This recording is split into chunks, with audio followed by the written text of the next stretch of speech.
Welcome to the Gary Null Show, a program designed to enhance mental, physical, and spiritual well-being through science and the wisdom of the ages.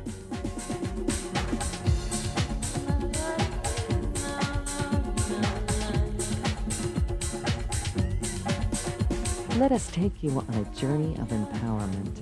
Sit back, relax, and get ready to change your life for good.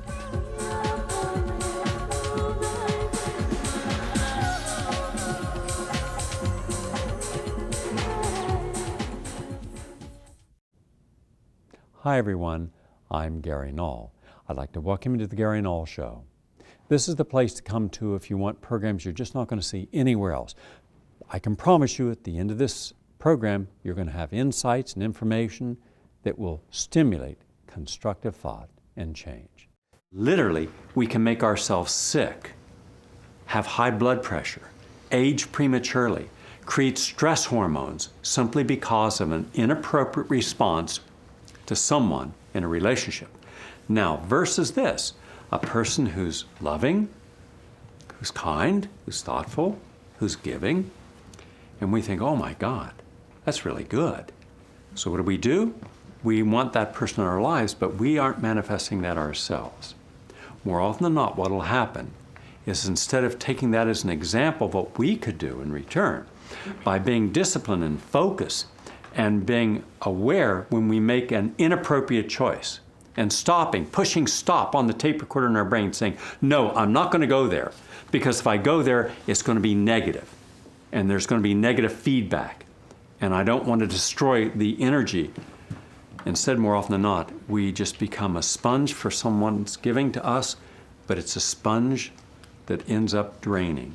My research, which started about 1967, I was studying stem cells. And I put stem cells in a tissue culture dish. And what I would do is create a culture dish of genetically identical cells, change the culture medium. And as I changed the culture medium, which is the environment for the cells, I changed the expression or fate of the cells, the genetic activity. This influence of the environment on changing genes is called epigenetics. Well, I'm doing this in a petri dish with stem cells. We must understand a very important fact, that a human being is the equivalent of a skin-covered petri dish.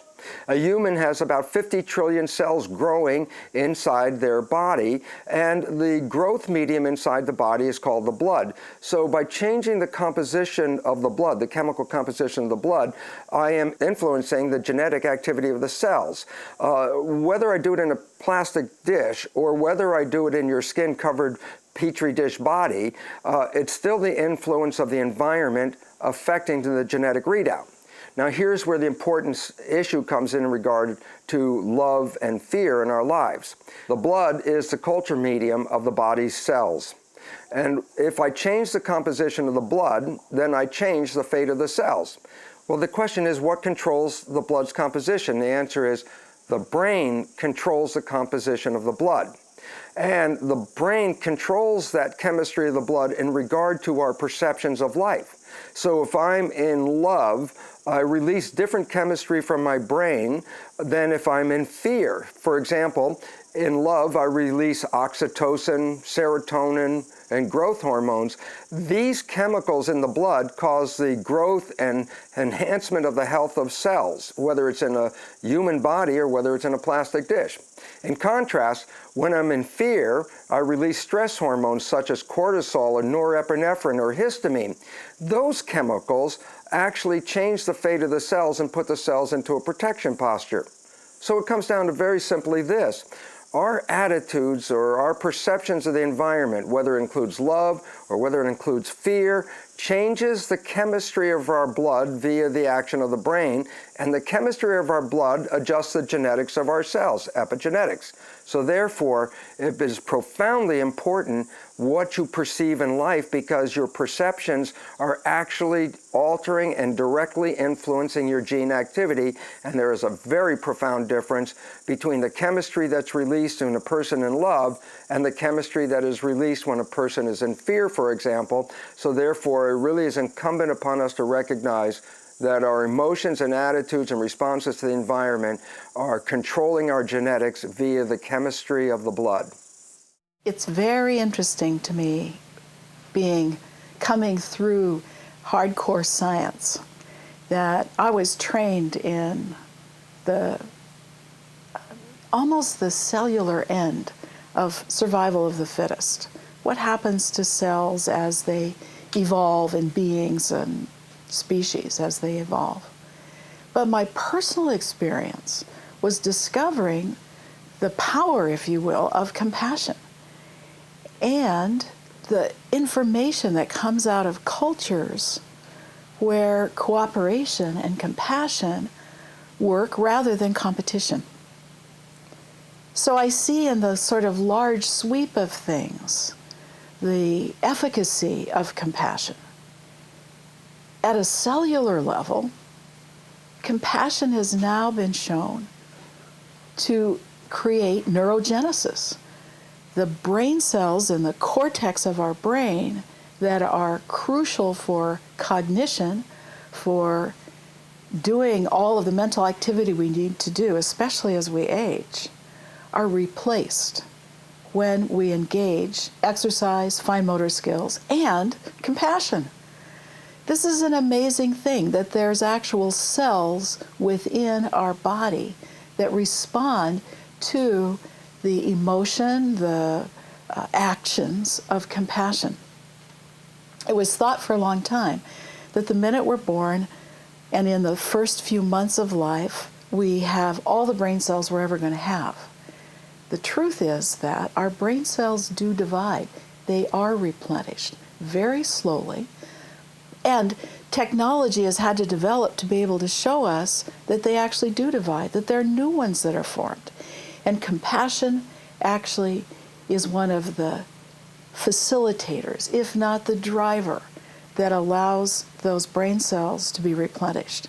I think that's really incredible news and allows us to develop what is, I believe, natural to us as human beings. I see it in animals also. There's a sense of cooperation in many species. And when we learn that as humans and we move and walk in our lives with a true sense of cooperation and acknowledgement, honoring of each other, life certainly goes better in our communities, but it also goes better in our own bodies and inside our noggins. To manifest unconditional love, you must make 2 steps. 2. First, you must be aware of stepping away from your conditioned negative response. That's good. But you must also then be highly proactive to stepping into self-actualizing love. Self-actualization of love means you cannot say I love you and do something negative. How many times have people said love in the same word? They were hypercritical, or negative, or judgmental, or made us feel in some way obligated. They tried to use the word love as a way, oh, it's like this. But I give you love, and then suddenly you know what's coming. They're going to try to say something negative to you as if by making you feel bad about yourself, they can control the energy that they're exchanging. Anyone who does that is not sharing love. No matter how many times people say the word love, or my heart's bleeding, and my heart's breaking. No heart breaks when a person's manifesting love, but hearts do go through, and a person does manifest a physical reaction when the needs that are conditional are not being met. Watch how many times you can do something wonderful to a human being, with a human being, for a human being, and that's okay. The moment you don't, watch how quickly they come at you. How many times have you done something for someone out of love, and when you stop doing it, suddenly they threw it back at you like, well, you owe me, and you can't owe someone love. It's not a commodity. You can't barter it.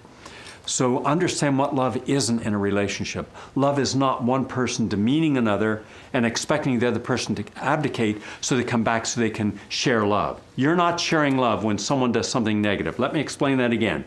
When someone says something negative and does something negative, it is not love that they're manifesting or sharing. It is a dark side conditional need in their own tortured and perverse way that they're making judgments against you so that you will surrender to them. And we've heard surrender to love. Never surrender to love, because it's not love you're surrendering to. Anybody that wants you to surrender your authentic self is manipulating you. Again, it's what love is not. And then when people do surrender to have their relationship or what they feel is important in that relationship, then they're going to find one day where they wake up as, gee whiz, why am I feeling this way? Why are you speaking this way? Why are you doing this? And it had nothing to do with love. When we have a profound, tender affection for another person, we can be in danger of losing ourselves in them. And then it's not an organic, mature relationship. It can take over our lives in some sense, and then we really don't know who we are. It's about the reflection of the other. It's always important when we do love the other to have that reflection and understanding and see a mirror in ourselves through the other, but not with merging. In today's world, we're really focused on the kind of information that we receive from our leaders and our teachers, and frequently what we start to recognize is this is not very supportive of our lives or the lives of others on this planet. So the question is, what can we do in the face of programming that is personally limiting and sabotaging or negative in the world that we're living in? The most important thing we can understand is that we must start operating from a level of consciousness and let go of the automatic subconscious programming. With consciousness, we are empowered to create the world that we want. The subconscious mind is basically just filled with programs primarily downloaded from other people. So when we're operating from our subconscious mind, we're not necessarily fulfilling what we want in our lives. We are fulfilling the programs of other people. So if we want to make a change, then it's incumbent upon us to know that we must start operating consciously. Be here now. Pay attention to what's going on, because in the moment of now, you have absolute control. Now, a very interesting point about this is the relationship of when people fall deeply in love. And why I bring this up is there's a period called the honeymoon. And the honeymoon period, if you ask anybody who's deeply engaged in a very active honeymoon, you say, are you healthy? And they would say, yes. And I say, do you have energy? And they say, yes. And I say, how's your world? And they would say, it's heaven on earth. Everything is beautiful and everything is wonderful. And before that honeymoon wears out, then realize this. When a person is fully in love, they're actually creating heaven on earth. When the honeymoon ends, it's because the subconscious programming of others starts to interfere with our lives and our creation begins to fall apart. My point about this is very simply, when we're on our honeymoon, it's because we are not relying on our subconscious programs. We're relying on our conscious creativity. So the issue is, do you want to create heaven on earth? And the answer is yes. Well, then we have to acquire that ability to get back into conscious control, just like we were in when we fell in love, because that's when we created heaven on earth. And so it's important to recognize, A, we can do it, and it's been done many times in our lives, and B, it really is an active process on our part to not rely on the subconscious programming, but to actually take control of our lives using our conscious belief system. There's a basic rule in physics. No two energies can share the same space with equal intensity at the same time. So there is where you got to think. If I'm making a negative choice, I'm preventing a positive choice from manifesting. I can't be happy and sad, positive and negative, kind and unkind, honest and dishonest simultaneously. I can be one or the other. And generally, whatever we master, then everything else becomes subordinate to it. So we want to be with love. I want love, but you act in ways that are not loving. How many times have you heard someone say, but I love you, and then they do something bad? right? Have you seen that? Oh, yeah. Well, if you love me, then you're not going to do something bad. For example, if you lie to this fella, but you don't lie to that guy, are you a liar? Yeah, absolutely. If you steal from him, you don't steal from him, are you a thief? Absolutely. If you betray him, but don't betray her, are you a betrayer? Yes. But understand something, most people would never like to think of themselves as a liar, a thief, or a betrayer, so they live with the illusion of what they would like to be and not deal with the reality of what they are. I'm saying the only way you can heal, the only way you can get to access your authentic self is stop living in denial of what you actually are. And that is the dark side, the conditioned side. When we have been misprogrammed and really can't respond appropriately to the concept of love and harmony and beauty in the world that we live in, we have to recognize that those programs are downloaded into our subconscious mind. Our subconscious mind is essentially the equivalent of a tape recorder. It records a program, and then every time you push play, you get the same program back. Well, until we get out of that subconscious mind, we become a victim of those pre-recorded programs. So the question is, how can we get out of this? And the first thing is, we have to understand the power of the conscious mind. It's the conscious mind that can override the subconscious mind.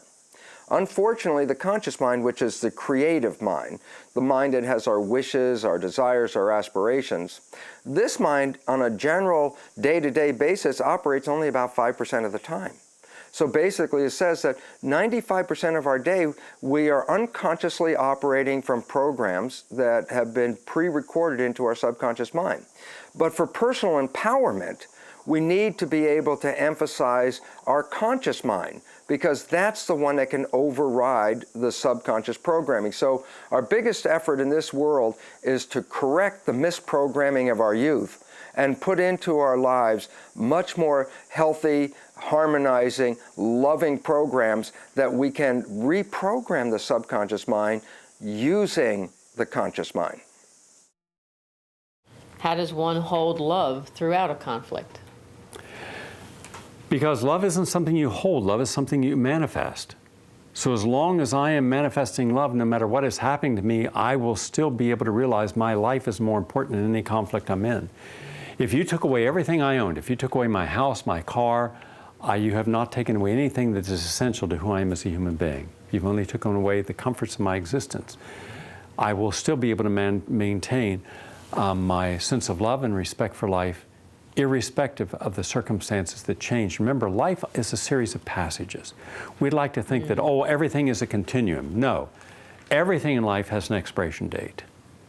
So once we're aware of how to extend that expiration date and how to honor it, then we can go through transitions. Mind you, our society is unique in that we don't prepare people for any transitions. None. We don't have a class on, when we're growing up, what to do when you're divorced. Well, don't talk about that. You know, we're just getting married. But what if we also know that, okay, not always will we marry the right person. Not always will that person, even if they're a good person, be compatible with us. So what happens when we realize that we're not in the right relationship? Shouldn't we have a right then to acknowledge this is not the right relationship? I'm not blaming you. I don't want to blame anyone. I just want to be able to have the right relationship so that we don't waste this precious time called life. But we're not allowed to do that. Oh, you know, well, your mother and I, you think we're happy 40 years. We stuck with it. Yeah, well, that's dumb, right? I mean, so you think that somehow because you stuck with it, or we, you know, we're not always happy, or well, we're never happy, right? No, you should only be in relationships where there's joy and happiness and passion and positive energy. If you're not, then you're in the wrong relationship. And I don't believe in fixing bad relationships. I believe that we should honor good relationships. Otherwise, what we're doing is we're constantly trying to make a puzzle fit that doesn't, and then gluing it together. Why are we so afraid to acknowledge that it's okay to start over? It's okay to acknowledge that it is better to be alone and understand the power of aloneness than to be in a dysfunctional relationship or an incompatible relationship as somehow we're honoring obligations. Well, you know, I got to stay in it for the kids, got to stay in it for the... No, when you're staying in a bad position, you become the epigenetic energy. There's no good outcome to a bad relationship, ever. And look at the example you're setting for your kids. You're telling your kids, stay in a loveless relationship no matter what. Well, how many relationships are loveless? Think of this. Think of about 60% of all people end up divorcing, and another 35% would divorce, but they don't have the means or the courage to do so. Think of all the people who suffer. And by the way, by the time you finally end a relationship, you're way past the expiration date. All right? It is already curdled. So, and there's botulism in it. I mean, yeah. That's only when there's finally such intolerance that someone has to go, boom, out of there. Yeah. But once a person decides that the energy is not compatible, the exchange is not positive, that's when they start whining, complaining. That's when they start blaming. That's when they start looking to sublimate. They become drinkers or smokers or tranquilizers or gossipers or negative energy. A good helper is a good listener. An old saying that one of the docs at Hopkins, Dr. William Ulster, used to say, or actually is quoted, I should say, was, seek to understand and only then shall you be understood. Well, that was a quote from, I believe, St. Francis of Assisi.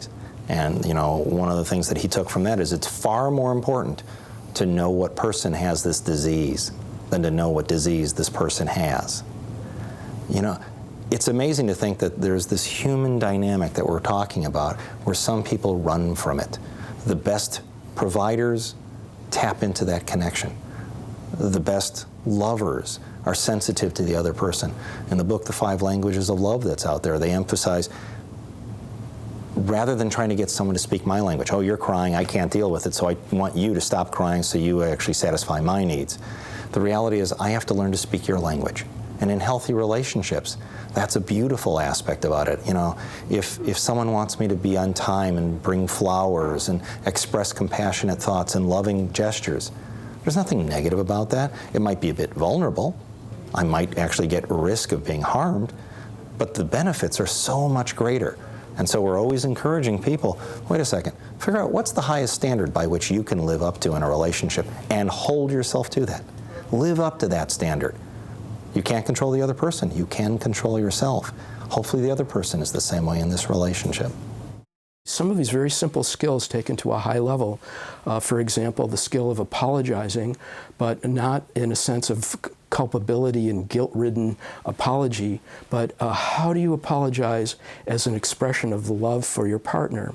How do you feel empathically the anguish that you may have caused and learn a way of communicating about it that isn't going to haunt you, well, your partner is going to just reattack you for saying exactly what they already knew about your bad behavior. No, you're helping both partners to raise up this communication of apology and forgiveness so that there's constant admiration for the intimacy that is involved. And really re-invoking that we're going to be here forever. We're going to live till death do us part together. And since we're in the same boat for our whole lifetime, we really need to develop that kind of respect for one another, not cause new additional pain. Can love ever die then? Love can't die because love is the life force, and the life force is eternal. We know that a basic law of physics, you can't create energy and you can't destroy it. You can only alter its form. So since I am alive because of a life energy, when I die physically, the life energy has to continue. That's consciousness. Now imagine this, 100 trillion cells in my body, more or less, working in perfect harmony every second of my life. The human body is a coherent, harmonious system. It's extremely complex. It has thousands and thousands of chemical reactions occurring every second in every cell. But every cell is part of an organ system, and all the organ systems work together. All of this tremendous complexity has a single aim: to maintain the entire organism viable in its environment. For this, it needs to be coherent. For this, all its elements need to be harmonized with all its other elements. This view of a self-coherent, self-maintaining, viable system is essential if we are going to lead healthy life. We have to reestablish our coherence. We have to recognize that all coherence has to do with the coherence that we have with others around us and with the environment. we have to regain harmony. Suppose a person is jilted by a lover in his teenage years. This person thinks of love as something very dangerous because it brings so much pain. So in this way, he completely suppresses his heart chakra energies. So what happens? Heart chakra is connected to the immune system. So the immune system is blocked in its functioning. One of the jobs of the immune system is to kill cells that are abnormal, that eventually can become cancerous. If there is a healthy immune system, that automatically kills all these abnormal cells. So normally we don't contract cancer. But in a person in whom the immune system is no longer working properly, imagine the danger. The abnormal cells will not be killed off anymore routinely. So what happens? They become malignant and cancerous. So in this way, this person's cancer was formed because of a wrong misconstruction of an experience that happened pretty early in his life. Correcting it is not so simple. Just by telling him that, okay, learn to love, does not do it, because he doesn't know anything about how to learn to love. He needs a quantum leap, a real creative discontinuous experience of the supramental archetype that love is. He needs to jump from the mind literally into the supermind. But how does he do it? He cannot do it by thinking, cannot do it by listening to advice. How does he do it? Well, he has to follow the creative process. This is what is coming out with all our studies of mind-body healing. Ultimately, it is quantum healing. It's a quantum leap that is necessary to take. But this won't come in the current situation because the current paradigm that we follow is the materialist paradigm in which creativity is not even permitted. Now understand something, your cells work identically. Your cells were never taught what to do, yet they knew what to do. For a cell to know what to do and to do it perfectly and to do it harmoniously with 100 trillion other cells every second of your life means that the energy was knowledge and the knowledge was there before birth. How could the knowledge be there when there was nothing there? Oh, but there was there. There was the energy. And the energy that was exchanged held all of the information. Therefore, the spiritual energy of life is the essence of all life, and therefore it is in perfect harmony. It is us that makes it. It is we who make it in a world of disharmony, and we change it. We challenge it. We corrupt it. We alter it. We defile it. And then we expect some happy outcome. Your body never stops fighting on your behalf. Your cells never stop fighting. That kind of love is the perfect understanding of the unconditional love of universal consciousness. And that's all the time we have. I want to thank you all very much for coming.